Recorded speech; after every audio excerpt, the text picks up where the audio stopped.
More than half of all children are exposed to some form of violence, crime, or abuse. That's according to the Department of Justice. Evidence suggests those numbers are far worse in the Alaska Native community. KTVA 11 Charlo Greene sat in on a meeting of tribal and government leaders who are searching for a solution together. Charlo. Well, Emily, in both urban and rural areas of Alaska and the lower 48, Native women and children are experiencing violence at rates so staggering that the Attorney General's office has created the American Indian, Alaska Native Children Exposed to Violence Task Force to work with the Native population to try to find a solution.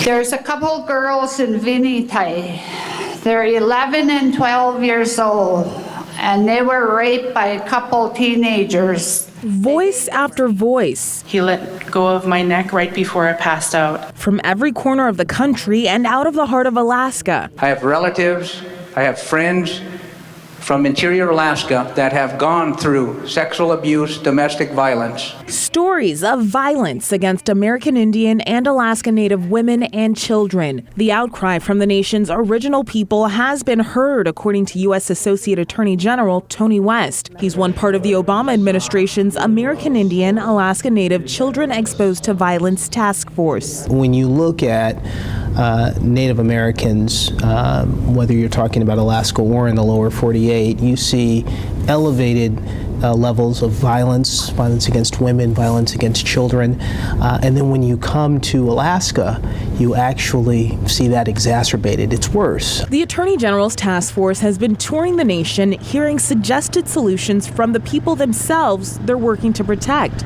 Some call for better law enforcement. More VPSOs, sniff dogs.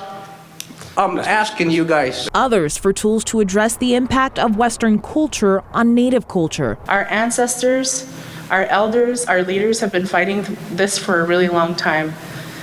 And they already identified that the best way to solve our problems is to restore who we are culturally. While the task force continues working to address the violence plaguing Alaska Native women and children, West says all community members can help victims begin healing by simply paying attention. To support children to both be able to recognize signs of trauma, recognize signs of violence, but then also be a part of the trauma-informed care that children who've been exposed to violence really need. Because one of the most important aspects to a child's recovery, according to West, is familial support and community support. Now, if you would like to share your suggestions with the Attorney General's American Indian, Alaska Native Children Exposed to Violence Task Force, you're welcome to attend tomorrow's event. It starts at 8:30 in the morning at the Sheridan Hotel in downtown and wraps up around 6:30.